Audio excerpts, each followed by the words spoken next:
El día 27 de noviembre de 1879 fue aquí, en este lugar que estoy ahora, la muy conocida Batalla de Tarapacá, que en definitiva sería el único triunfo aliado en una batalla en la Guerra del Pacífico. Y esta batalla también es el fin de la campaña de Tarapacá de noviembre de 1879 con todas sus batallas. Hoy día estoy acá, en este lugar, para contarles esta historia, la Batalla de Tarapacá. Estoy aquí en el alto de Tarapacá, donde hay un monolito, que es el que vemos acá, monolito conmemorativo a la batalla. Y desde aquí vamos a entrar en contexto. Después de la batalla del 19 de noviembre de 1879 en Dolores, donde fue triunfo chileno, los aliados se retiran en desorden de esa batalla, tratando de reconcentrar su fuerza, buscando a los dispersos que habían quedado. Se empezaron a reunir con el grueso del ejército aliado, que ya prácticamente eran solo peruanos, y se empiezan a dirigir a Tarapacá a reconcentrarse. Acá Tarapacá, en ese tiempo y hasta ahora todavía, es un valle donde corre un río, entonces hay plantaciones, animales, vegetales, árboles frutales donde podían recuperar fuerzas, reabastecerse y reconcentrarse, que fue la idea de Juan Buendía, el general peruano a cargo de las tropas aliadas. Los chilenos desde ese mismo día empiezan a cometer una serie de errores, de equivocaciones, de desaciertos, ya que al día siguiente de la batalla de Dolores, los chilenos ven desde el Cerro San Francisco la columna aliada que se dirigía aquí a Tarapacá, hacia acá, hacia Tarapacá, veían la polvareda desde lejos, deben haber sido 1000 hombres con suerte, caminando en desorden y muy desmoralizados, sin armamento, muy cansados. Y en ese momento no se toma la decisión por parte del alto mando chileno de perseguirlos con alguna caballería para eliminarlos o capturarlos definitivamente ese día, 20. Recién el 24 de noviembre, José Francisco Vergara solicita permiso al alto mando chileno para realizar un reconocimiento hacia acá, hacia la quebrada, encontrar a los aliados que se suponía desmoralizados y en muy poco número y eliminarlos. Vergara sale con una caballería compuesta de aproximadamente 300 hombres hacia este sector. Primero se tiene que dirigir desde Dolores, que no se ve de acá, está bastante lejos, aproximadamente desde acá, desde Tarapacá son 50 kilómetros hacia Dolores. Desde Dolores Vergara se tiene que dirigir hacia Dibujo, Negreiros y toma este sector que es Pampa y Luga, y por acá entra con su caballería. Juan Buendía comienza a reconcentrar gente, los dispersos de Dolores, y a reconcentrar a todas las fuerzas cercanas. De hecho, el 22 de noviembre, las fuerzas de Iquique, comandadas por José Miguel Ríos, dejan Iquique y se vienen a este sector de Dolores, llegando acá el día 26. Y básicamente por eso se produce la ocupación de Iquique el día 23 de noviembre, ocupación que dura hasta el día de hoy, ya que las fuerzas militares de Iquique abandonaron Iquique para dirigirse acá, a reunirse con Juan Buendía. Ellos eran aproximadamente 800 hombres. Entonces se iban reconcentrando acá los aliados y Vergara llega muy cerca de este lugar. El día 25 se le informa que los aliados no eran 1000, ya estaban en número cerca de 3000 aquí en la quebrada, con lo que manda a pedir refuerzos al alto mando chileno. Es Luis Arteaga el que sale con cerca de 1900 hombres desde el campamento de Dolores también hasta Dibujo. Ellos tenían que juntarse con Vergara en Dibujo y de ahí hacer la marcha hacia acá todos juntos, pero Vergara no esperó a Arteaga, se vino hacia acá, hacia la quebrada de Tarapacá, y Arteaga, pensando que a lo mejor Vergara podía encontrarse con el ejército aliado y ser aniquilado, llega a Dibujo y tampoco espera que Vergara vuelva para seguir con el plan, y también se viene hacia la quebrada de Tarapacá con todos sus hombres. Arteaga comete varios errores, poca agua, pocas municiones, le da a su gente no viene muy preparado, así que llegan acá el día 26 de noviembre y se encuentran con el campamento de José Francisco Vergara sin agua, muy cansados, y ya se dan cuenta que la única opción de ellos era ir a buscar agua a la quebrada, donde estaban todos los aliados en número superior a 3000. Los chilenos, cuando se juntan acá, llegan a un número de 2200 hombres, más o menos, aproximadamente, contra 3000 aliados que había acá abajo y 1400 que habían salido el día anterior a Pachica, unos kilómetros más arriba en la quebrada. Entonces los aliados eran muchos más. El día 26 de noviembre, en este sector se concentran las tropas chilenas para dar batalla al otro día en la quebrada de Tarapacá. Arteaga, desde el momento en que se reúne con Vergara acá en Iluga, Pampa Iluga, toma el mando de las tropas. Esto fue la noche del día 26 de noviembre, madrugada del 27, y deciden el plan de ataque. Con 2200 hombres deciden dividir sus fuerzas en tres.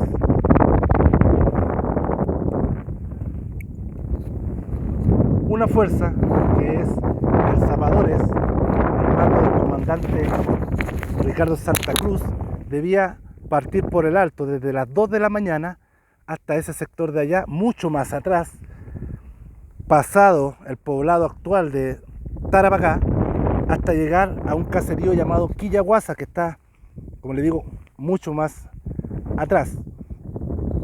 Ahí debería cerrar la retirada de los aliados, en el caso que esta se dé. Arteaga saldría a eso de las 4 de la mañana por este sector a caer aquí en la mitad de la quebrada, un poquito más atrás de ese cerrito que se ve ahí, al poblado de San Lorenzo, que era donde estaban las tropas aliadas. San Lorenzo era un caserío que no debería haber tenido más de 5 casas, así eran los poblados en ese momento, y Arteaga debía caer de frente hacia abajo con el artillería de marina y el batallón Chacabuco al mando de Domingo de Toro Herrera, y Eleuterio Ramírez con el segundo de línea debía venir por este sector, que esto que vemos acá es el poblado de Guaraciña hoy día actualmente. En ese tiempo también debe haber sido un caserío con muy pocas casas. Desde el sector de allá Eleuterio Ramírez debería entrar por la quebrada, por Guaraciña, y tomar San Lorenzo por abajo. Esos eran los tres frentes por los que debía atacar el ejército chileno. Se dice que Eleuterio Ramírez, cuando le dieron la orden, comentó: me mandaron al matadero. Así se planeó el ataque chileno a Tarapacá. A las 2 de la mañana, Ricardo Santa Cruz, con su batallón de zapadores, sale hacia el lugar que le habían destinado, que era el poblado de Quillaguasa, que es hacia allá atrás, mucho más allá, y también sale con la caballería, la cual se adelantó y logró llegar cercano a Quillaguasa en la mañana, cosa que Santa Cruz no pudo conseguir, ya que, por lo que dice el mismo Santa Cruz, se perdieron. Acá en el alto en la noche había una camanchaca tremenda, entonces más que nada dieron vuelta en círculos, y cuando amaneció se encontraban acá, por este sector, que es muy cerca de donde estaba el caserío de San Lorenzo, que debería ser acá abajo. Ese sector que está ahí, la que se ve allá abajo, que se ven los techos, es una parcela que se llama Parcela San Lorenzo. Normalmente los lugares conservan los nombres con el tiempo, y ese lugar es la Parcela San Lorenzo, y hay unas ruinas de unas casas por ahí, por ese sector, que nos muestran que hubo población acá. Este debería ser el sector de San Lorenzo. Santa Cruz llega a este sector, y acá lo que cuentan, en especial un artillero que era Ezequiel Fuentes, que venía con Santa Cruz venía con artillería, nos dice que ellos venían pasando se asomaron a la quebrada y vieron en el poblado, en la plaza, a las tropas de Cáceres tomando desayuno, el rancho, a eso de las 8 de la mañana. Y Ezequiel Fuentes en su parte nos dice que él le dijo al comandante Ricardo Santa Cruz, textualmente, que él armaba el cañón y terminaba la batalla de inmediato. Le disparaba a las tropas que estaban con su rancho desde alguna punta de lo que yo creo este sector, que puede ser la punta de allá, cualquiera de estos lugares pudo haber visto Ezequiel Fuentes para armar su artillería, disparar a las tropas que estaban tomando desayuno en San Lorenzo y acabar con la guerra. Santa Cruz lo que les dijo fue que no, que él tenía órdenes y sus órdenes eran seguir a Quillaguasa, por lo tanto no accedió a la petición de Fuentes. Cáceres, que estaba abajo, se entera que los chilenos estaban al borde de la quebrada, seguramente lo avisaron, algunos arrieros tal vez, o centinelas que habían de los aliados, y Cáceres toma sus hombres y sube por la quebrada. Santa Cruz continúa avanzando y Cáceres los sorprende por la retaguardia arriba, en el sector de allá, y se inicia la batalla a eso de las 8:30 de la mañana. Arteaga, que había empezado su marcha un poco más tarde, a las 4, y que tenía que caer por este sector,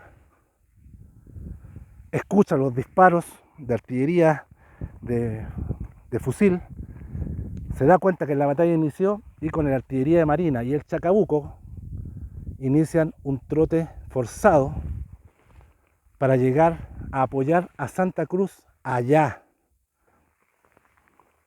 porque Santa Cruz estaba atrapado, estaba cortado, y la caballería estaba en Quillaguasa, así que tuvo que volver para reforzar también a Santa Cruz. Acá todo esto fue combate porque los batallones chilenos, para reforzar a Santa Cruz, se iban encontrando con batallones peruanos que eran mayores en número y que seguían subiendo por la quebrada, y el combate se dio acá arriba en primera instancia hasta más o menos las 1 de la tarde, que fue cuando la caballería logra llegar a reforzar a Santa Cruz. La artillería de marina con el Chacabuco ya habían reforzado a Santa Cruz y era combate generalizado en todo este sector, que es un sector muy amplio. Hasta allá atrás no se alcanza a divisar por las sinuosidades del terreno, como dicen en los mismos partes oficiales y en los relatos. Arturo Litt nos cuenta que en todo este sector se generalizó el combate. Los batallones chilenos corrían para reforzar al Zapadores desde allá, y en todas estas sinuosidades, como les dije, iban avanzando y se encontraban de frente con los batallones aliados, recibiendo sus descargas. Se dice, y Litt nos relata, Arturo Litt, enrolado en la artillería marina, que era un niño, tenía 14 años, nos dice que acá se vieron escenas terribles. El número de aliados por cada chileno, la proporción era más o menos de 3 aliados por cada un chileno. Dice que vio a chilenos defendiéndose, como le digo, con piedra, cuando ya no le quedaban municiones, garabatos y escupos, hasta caer muerto, ya sea a bayonetazos o a pedradas, por un número de 3, 4, 5 peruanos por chileno. Y era terrible lo que se veía en todo este sector. Y la caballería aparece a eso de la 1 de la tarde, comandada por Rodolfo Villagrán, pero el corazón de la caballería fue Gut, que fue el que dio una carga que definió el combate a favor de los chilenos a eso de las 1 de la tarde. Los peruanos se retiran, los aliados, y los chilenos, muertos de sed, bajan a tomar agua a la quebrada. Paralelamente a eso, Eleuterio Ramírez cargaba por abajo, por la quebrada, a los poblados. Eso es lo que vamos a ir a ver ahora. ¿Dónde estuvo Eleuterio Ramírez en la mañana del 27 de noviembre de 1879?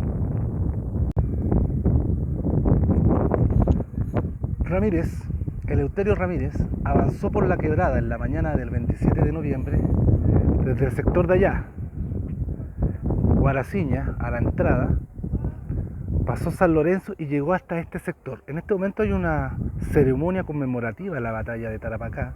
Ahí vamos a estar mostrando algunas imágenes de esta ceremonia, porque hasta acá llegó Ramírez. En la mañana del 27 de noviembre, Ramírez llega hasta este cerro, que es el Cerro Redondo, que fue donde el segundo de línea, peleando, pierde su estandarte. El abanderado Telésforo Barahona fue quien defendió este estandarte hasta morir, y después 8 hombres más murieron defendiendo el estandarte. Fue tomado por el soldado peruano Mariano Santos. Como lo comentamos anteriormente, la caballería desde arriba, el alto, llega a reforzar a Santa Cruz y se decide el combate a favor de los chilenos a eso de la 1 de la tarde, y los chilenos bajan aquí a la quebrada a tomar agua y se produce esta tregua mientras los peruanos se retiran en el alto. En esta tregua que se da, donde los chilenos se reúnen con Ramírez acá abajo, se comete otro error, que fue dejar prácticamente sin centinela el alto, por si acaso los peruanos se podían reagrupar. Los chilenos pensaron que los peruanos habían perdido la batalla, definitivamente que se habían retirado, y se relajaron totalmente. Comienzan a comer frutas, a cazuela, a hacerse cazuela, a matar los animales que había acá. Este valle era mucho más fértil en vegetación. Por allá corre un río que es hoy día un hilito prácticamente de agua, pero en ese tiempo era muy ancho. Entonces se empezaron a bañar, durmieron la siesta, descansaron, y arriba solamente se quedó el comandante Maximiliano Benavides, que era comandante de la artillería de marina, por decisión propia, porque ni siquiera fue una orden que le dieron. Y los peruanos, mientras tanto, Belisario Suárez, hay que decir que acá estaba lo mejor de las tropas aliadas, acá en Tarapacá, lideradas por Juan Buendía. Estaba, entre otros, Francisco Bolognesi, que fue quien peleó con Ramírez acá abajo en la primera parte de la batalla en la mañana. Estaba Belisario Suárez, muy respetado por los chilenos. Alfonso Ugarte, que llegó junto con el coronel José Miguel Ríos desde Iquique. Alfonso Ugarte al mando del batallón Iquique, que fue un batallón que armó él con su propio dinero. Estaba Roque Sáez Peña, que fue después posteriormente presidente de Argentina. Él era ayudante del general Buendía en esta batalla. Y estaba Alejandro Herrera, que había sido mandado días antes de la batalla al sector de Pachica, allá atrás, más allá de Quillaguasa. Quillaguasa está para ese sector y Pachica está más atrás. Y Suárez lo mandó a buscar mientras se producía esta tregua.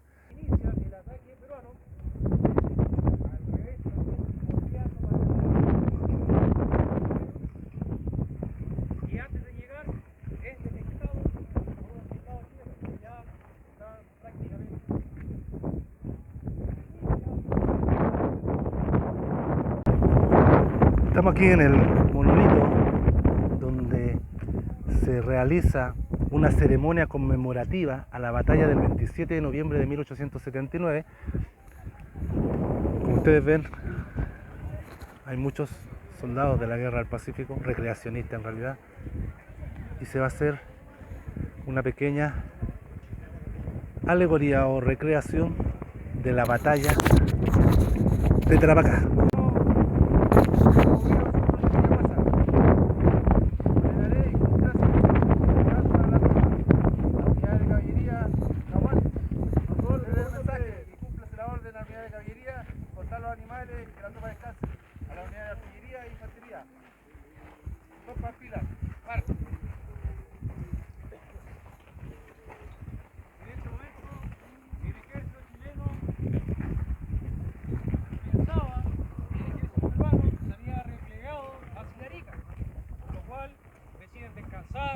Algunos dormir, los animales pastando libremente, casi no había seguridad, por lo tanto había un relajo de calor en esta parte de la batalla.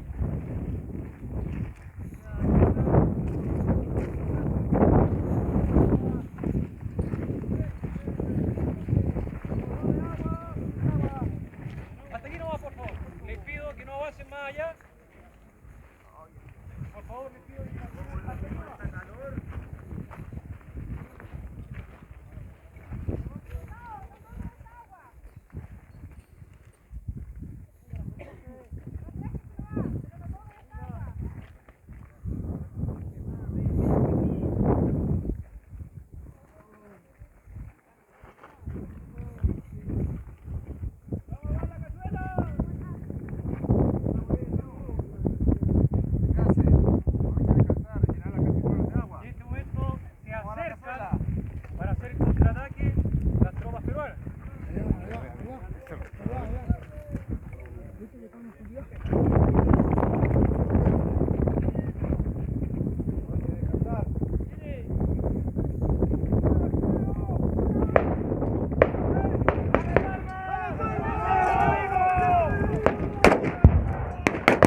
Bueno, ya terminó esta recreación histórica, una pequeña recreación a lo que fue la segunda parte del combate de Tarapacá, que es la parte que les voy a pasar a relatar ahora.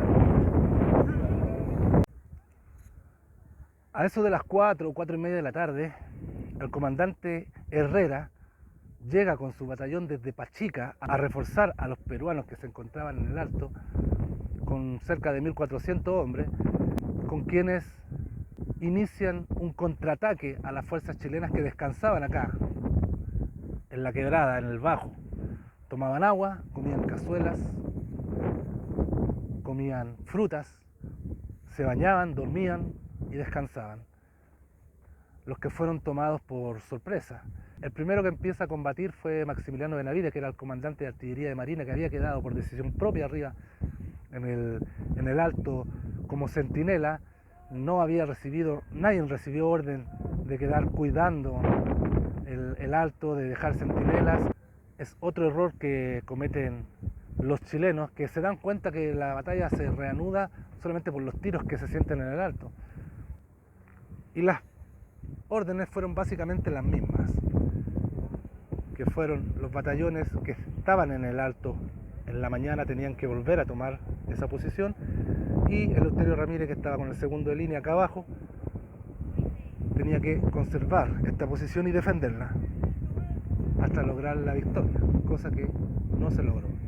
Los batallones chilenos, los soldados chilenos comienzan a intentar subir el cerro en forma desordenada, cada uno por su lado, ya no había orden militar, fueron totalmente sorprendidos descansando acá abajo, y Ramírez se ve rodeado por las mejores tropas aliadas o peruanas acá en este sector, iniciando su retirada hacia el sector de San Lorenzo, que queda un poco más para allá, que fue el sector que yo les mostré desde el Alto de Tarapacá hace un rato. Ahí es cuando nace la leyenda del León de Tarapacá, que fue más que nada Vicuña Maquena, quien en sus relatos señala que Ramírez, atacando en varias oportunidades y retirándose también en otras tantas, se defendió como un león hasta que fue herido. Él ya había sido herido en una mano en la primera parte de la batalla en la mañana, y en la segunda parte recibe otra bala que lo hiere, dejándolo muy mal, a lo que se da la orden de que se replieguen a una casa que había en el sector de San Lorenzo, similar a esta. Esta que está acá es una recreación que está en el monolito de la batalla, ahí está el monolito. La recreación se acaba de hacer una ceremonia aquí. La casa no estaba en este sector, acá estamos muy cerca del Cerro Redondo, que fue donde perdió el estandarte segundo de línea en la mañana, lo que ya les conté. La casa estaba en el sector de San Lorenzo, que fue una casa que fue ocupada como hospital, donde estaban los heridos chilenos con unas cantineras, y ahí llegó Ramírez, se replegaron a esa casa, Ramírez con sus oficiales, los que quedaban vivos, perdiendo la vida en ese lugar. También perdió la vida el comandante Bartolomé Vivar, uno de los comandantes del segundo de línea, que también muere ahí. Los relatos, bueno, hay un relato en particular de Manuel Necochea, que fue un chileno que fue tomado prisionero, por eso quedó vivo y puede relatarnos que él llegó hasta esa casa y se atrincheraron adentro y los peruanos rodearon la casa totalmente. Cuando hablo de rodear la casa era afuera, no a distancia, afuera de la casa, rodeados totalmente por peruanos. Intentaban entrar y como a los chilenos ya no les quedaba munición, solo los repelían con bayonetas, hasta que en un momento, bueno, él dice que esos fueron los últimos momentos en que él vio a Eleuterio Ramírez ya tendido, abriéndose su camisa, es lo que él relata textualmente, y con su revólver en la mano. Ramírez alcanza a disparar 12 tiros antes de morir con su revólver, y en ese momento entra un grupo grande de peruanos que ya no pudo ser contenido por los chilenos y sacaron a los chilenos que estaban bien, que no estaban heridos, los sacan, les despojan algunas cosas de su uniforme, y los que estaban heridos y las cantineras que estaban dentro de esta casa fueron quemadas, junto con los heridos, juntos con Ramírez. Empiezan a prender fuego al techo, que eran techos de paja, y queman la casa totalmente, y ahí muere quemado Eleuterio Ramírez, junto con muchos heridos chilenos y algunas cantineras. Por eso que el día 27 de noviembre se decretó el año pasado como el día oficial de las cantineras. Es básicamente por ese hecho, la muerte de las cantineras acá en Tarapacá. Que no fue en esta casa, vuelvo a repetir, es una recreación, fue un poco más allá, pero fue en este sector. Marisol Ubeda Casano, acompañada por la cantinera Gloria Leiva Palacio.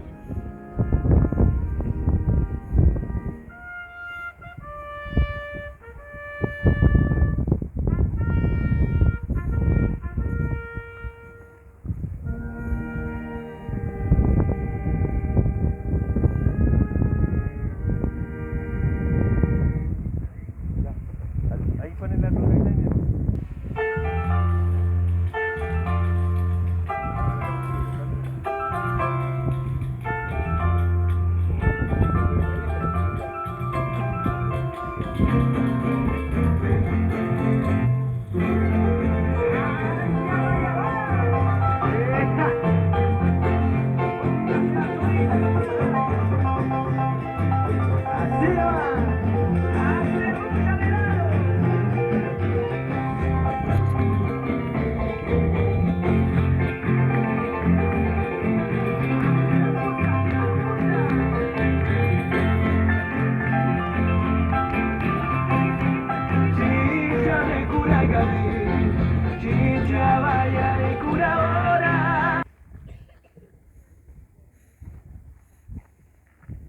Promesa de estilo. Hoy, como es tradicional, en esta agrupación, los nuevos legendarios. Ahora me encuentro acá en el poblado actual de Tarapacá, donde se celebra la fiesta de San Lorenzo. Esto queda un poquito más al interior de la quebrada, donde fue el combate, la batalla. Y hay un monolito también que nos muestra sobre la batalla de Tarapacá. Gloria a los suboficiales y cabos que cayeron envueltos en el estandarte del segundo de línea y que abrazados a él sucumbieron modulando en sus labios una frase: ¡Viva Chile! Combate de Tarapacá. Esta pirámide levantada en este sitio sintetiza el empuje irresistible del soldado chileno y el heroísmo del comandante don Eleuterio Ramírez, 27 de noviembre de 1910. Acá tenemos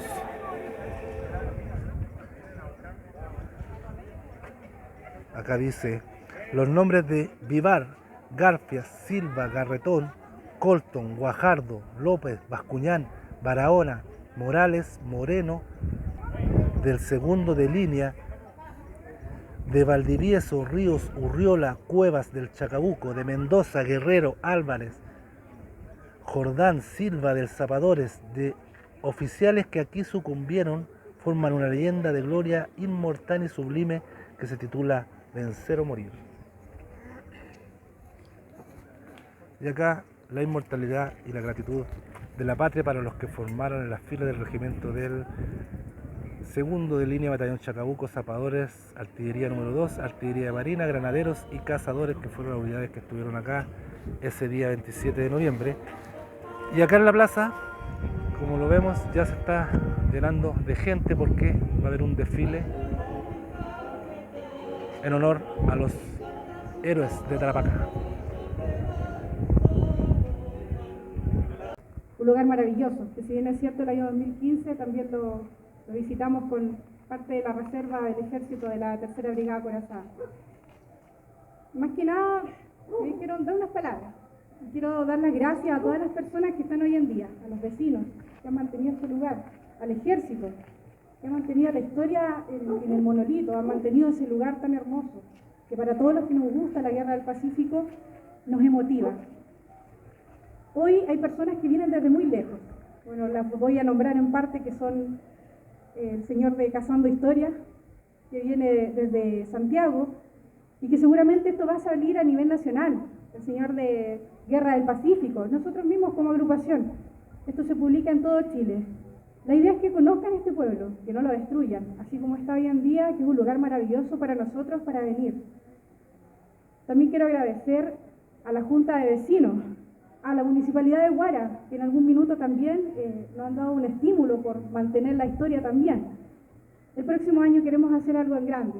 No sé si en Pisagua, Dolores, Tarapacá, pero esperamos seguir como agrupación, seguir manteniendo la historia de estos lugares. Creo que los que se merecen el aplauso son ustedes los que han mantenido este lugar. Y espero que se lo demos. Muchas gracias.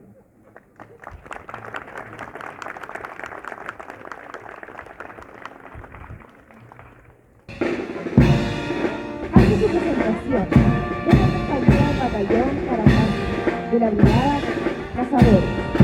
Armando es su comandante, herederos de la valentía y coraje de los héroes de la Guerra del Pacífico.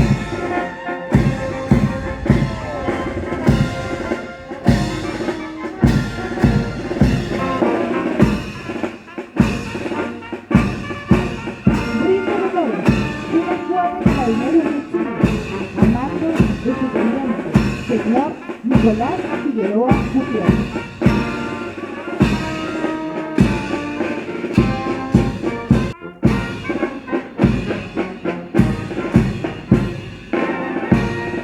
Pasa entre las autoridades la agrupación histórica patrimonial Teniente Coronel Adolfo Hoppe de la ciudad de Antofagasta, con su presidenta señorita Marisol Úbeda Casanda, fundada el 14 de febrero del año 2018, con reservistas del Ejército, Fuerza Aérea y Civil.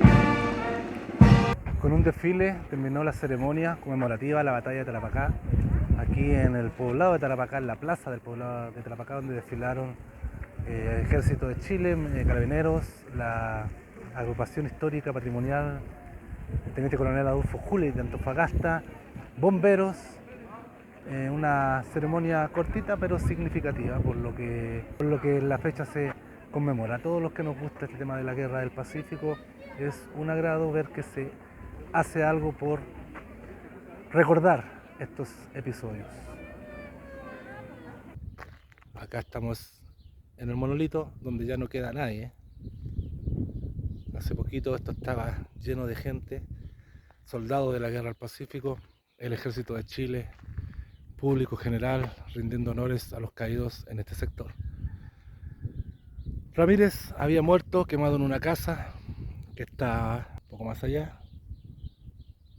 Los soldados aliados tomaron prisioneros a los chilenos que vieron en mejores condiciones y los que estaban heridos fueron muertos, repasados, se podría decir, quemados. De hecho, los soldados aliados no eran capaces de llevarse ni siquiera a sus propios heridos. También quedaron acá en la quebrada. En este sector hubo muchos muertos, tanto en la primera parte del combate donde los chilenos tomaron el Cerro Redondo y llegaron arriba y perdieron el estandarte, trataron de tomar esas alturas, como en la segunda parte del combate cuando tuvieron que replegarse. Aquí hay una fosa común de soldados, por lo que yo tengo entendido, soldados chilenos, peruanos y si había bolivianos, habían pocos, pero habían. Aquí hay una fosa común de soldados chilenos y soldados aliados. Aquí estarían todos juntos.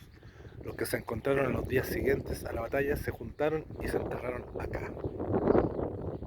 A eso de las 5:30 de la tarde ya estaba resuelto el combate, la batalla a favor de los aliados, que en número superaban a los chilenos, y terminaron persiguiendo a los chilenos hasta que estos tuvieron que retirarse, no les quedó otra opción.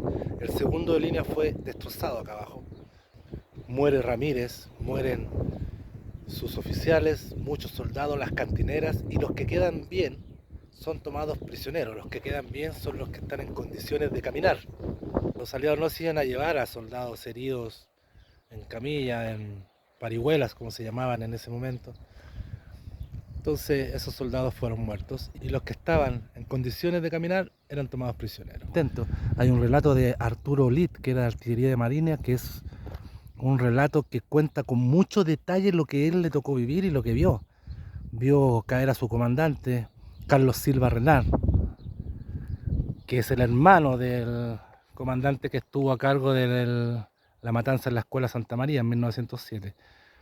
Carlos Silva Renard recibió una herida y cayó acá en Tarapacá, pero no murió, una herida en el cuello, y fue tomado prisionero. Y hay un relato sobre él, hay un relato sobre todo lo que vivieron. Todos estos relatos están en mi página de Guerra del Pacífico al Día, con mucho más detalle de lo que yo estoy contando acá, porque yo acá estoy contando, generalizando un poco, pero la idea es que en este video ustedes conozcan los lugares, para la gente que vive un poco más lejos y que no puede venir y le gusta este tema de la Guerra del Pacífico. Acá puede, de alguna forma, conocer esos lugares. Y puede revisar, como les digo, mi página de Guerra del Pacífico al Día, donde podrá obtener mucho más detalle, mucho más relatos peruanos también sobre esta batalla.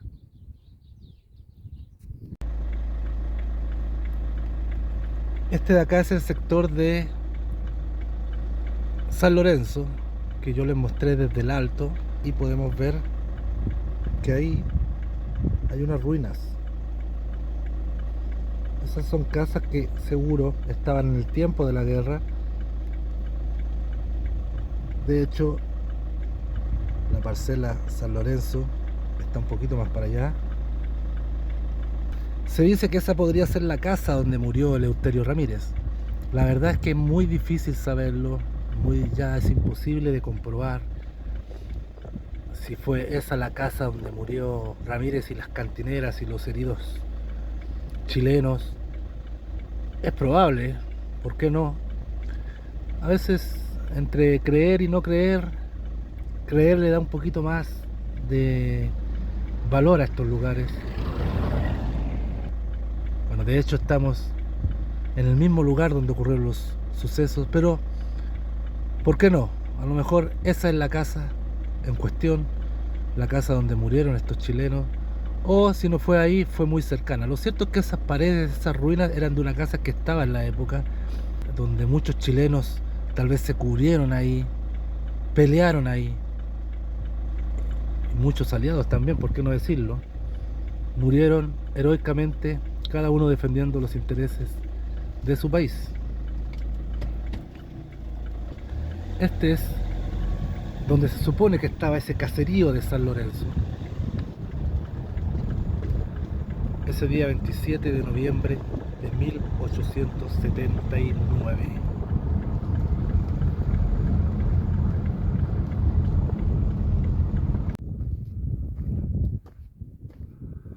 Aquí estamos entrando a Tilivilca. Esto está ya entre lo que era San Lorenzo y Guaraciña. Está más alejado del poblado de Tarapacá actual. Guaraciña está allá. Hacia allá está San Lorenzo, que es donde vimos recién, y Tarapacá está mucho más allá. Y estas son las ruinas que hay hoy día. Este sector se llama Tilivilca, y aquí hubo resistencia. Aquí se parapetaron algunos soldados y lograron cubrirse del fuego aliado que venía de todos lados. Se habla de un pequeño combate en este sector. Y acá los chilenos después intentando subir al alto, donde tenían que estar.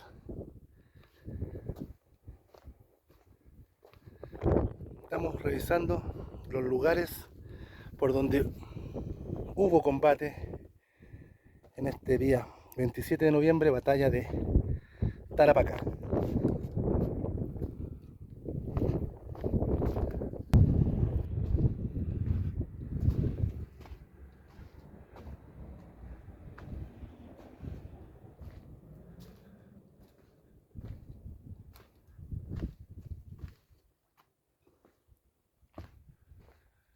Tilivilca. Acá también pasaron nuestros soldados y los soldados aliados ese día de noviembre de 1879.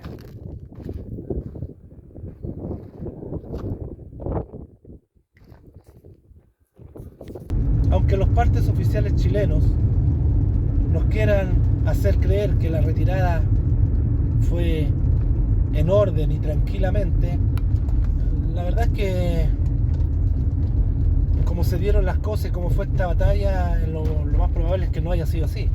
Esto tiene que haber sido, primero se peleó combatiendo con los soldados peruanos, tratando de subir el cerro, y cuando ya estaban en el alto los soldados se retiraron en forma desordenada. De hecho, Andrés Cáceres nos relata que ellos persiguieron a los soldados chilenos hasta un punto que les voy a ir a mostrar ahora. Lo que falló en el ejército aliado o en el ejército peruano que estaba acá en Tarapacá era que no tenían caballería, entonces no pudieron perseguir efectivamente a los soldados chilenos, es decir, darle alcance y eliminarlos, que hubiera sido lo que cualquier ejército habría hecho en caso de tener una caballería. Ahora vamos a ir a ver el lugar hasta donde Cáceres nos cuenta que persiguió a los soldados chilenos.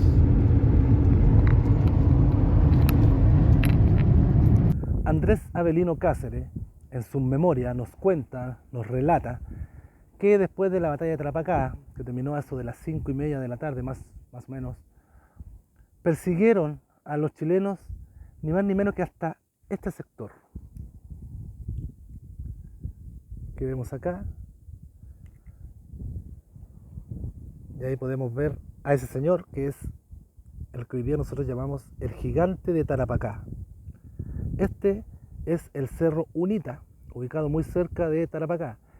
En el tiempo de la Guerra del Pacífico, los peruanos le llamaban el Cerro de Minta. Y Cáceres en sus relatos nos cuenta que persiguió a los chilenos hasta muy cerca del Cerro de Minta. Quiere decir que los chilenos, del sector de allá atrás está Tarapacá, la quebrada comienza allá atrás, se retiraron hasta este sector, pasaron por acá, ahí está el gigante de Tarapacá, y se retiraron hacia Dibujo, que está en ese sector, camino a Dolores, que está mucho más lejos. Desde aquí a Dolores hay aproximadamente 50 kilómetros. Ahí estaba el cuartel general chileno, en Dolores, pero en Dibujo era la parada que tenían que hacer. Ahí estaba Manuel Baquedano, ni más ni menos, que en ese tiempo era comandante de caballerías, estaba ahí. Y lo que nos cuenta el padre Ruperto Marchán Pereira, que nos hace ese relato, que a eso de las 2 de la mañana del día ya 28, llega un soldado a Dibujo, donde estaba Baquedano, en una tienda de campaña con una vela, partiendo algunas instrucciones. Estaba también el coronel Martiniano Urriola, quien, al ver a este soldado, le solicita a Manuel Baquedano venir aquí a la quebrada de Tarapacá, de inmediato, con una ambulancia a la que se sumó el padre Ruperto Marchán Pereira, para venir a auxiliar a los heridos. ¿Por qué? Porque el hijo de Martiniano Urriola, Pedro Urriola, estaba acá, en Tarapacá, había peleado acá y él no sabía su suerte, entonces quería venir a buscarlo. Ahí comienza otro relato de Ruperto Marchán Pereira, que nos dice que después, al llegar acá, ellos estuvieron 9 días encontrando heridos y muertos. Habían otros cuerpos que habían sido amontonados y habían sido quemados en distintas partes de la quebrada, y él en algún momento de la noche, llegando a la quebrada, empieza a encontrar algunos dispersos que se habían quedado, habían tal vez heridos que de menor grado, que se reincorporaron en la noche y se empezaron a juntar en la quebrada. Ruperto Marchán Pereira dice que él grita en la quebrada: ambulancia Valparaíso, y al momento se empiezan a sentir los gritos de soldados heridos pidiendo agua y balazos por todos lados en la quebrada, de soldados heridos que les quedaba alguna bala y que disparaban su arma para que los fueran a rescatar. Los peruanos, por su parte, se retiran del pueblo en la noche. Buendía siempre creyó que estaba todo el ejército atrás de él, persiguiendo todo el ejército chileno. Prefiere retirarse con una buena cantidad de prisioneros chilenos. Dejó a sus heridos en el pueblo, no fue capaz de llegarse, no tenían la posibilidad de llevárselo. Ellos tenían que marchar desde aquí a Arica. Hicieron una marcha que comenzó por el interior de la quebrada, o sea, pasaron Quillaguasa, Mocha y los distintos pueblos que hay por el interior de la quebrada, o sea, hicieron un camino prácticamente cordillerano, muy, pero muy complejo. Ellos llegaron después de cerca de 20 días, si mal no recuerdo, 19, 20 días, a Arica en pésimas condiciones. Hay también relatos chilenos sobre esa marcha peruana de dos prisioneros que iban con ellos, que era Manuel Necochea. Manuel Necochea quedó prisionero y su padre peleó acá, Bernardo Necochea, y su padre quedó muy mal herido, pero logró sobrevivir y se reencontraron cuando Manuel Necochea escapó a los aliados. Y el soldado Juan Plata, que fue uno de los que cuidó al comandante Carlos Silva Renard, que estaba herido, y él también hace un relato bien detallado de esta marcha. Bueno, las bajas chilenas se estiman más o menos en 700, 800 hombres entre muertos y heridos. Es difícil precisarlas porque en realidad iban apareciendo dispersos porque se hizo una marcha nocturna muy desordenada.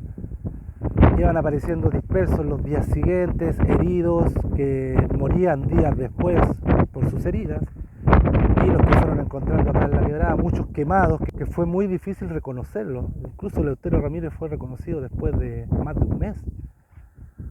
Y bueno, Martiniano Urriola, que vino a buscar a su hijo, lo encontró muerto, destrozado, y después le manda una carta a Benjamín Vicuña Maquena. En mi página Guerra del Pacífico, como les vuelvo a insistir, están los detalles, incluso está el parte del médico que vio el cuerpo de Pedro Urriola y detalla las heridas que él tenía. Eso se hacía normalmente. Las bajas peruanas se estiman en 500 hombres también, entre muertos y heridos, tal vez un poco más. Es muy difícil determinarlas con exactitud porque los partes oficiales no eran precisos, los partes oficiales aliados, digamos, no eran muy precisos que digamos, y aparte que los que murieron acá, los peruanos se fueron en la misma noche del día 27, o sea, no hubo un conteo, a lo más apilaron los cuerpos y los quemaron, y después en la marcha se le fueron desertando y dispersando soldados también, entonces el número que terminó acá en Tarapacá no es el mismo que llegó a Arica. Y llegó a Arica y fueron apresados los jefes Buendía y sus oficiales por la pérdida del departamento de Tarapacá. Esta fue una victoria peruana, pero una victoria peruana que en definitiva no significó mucho para el final de la campaña, que sí terminó siendo a favor de Chile, porque Chile desde este momento en que los peruanos dejan la quebrada, los chilenos se quedan con el departamento completo de Tarapacá, y incluidas sus valiosas salitreras.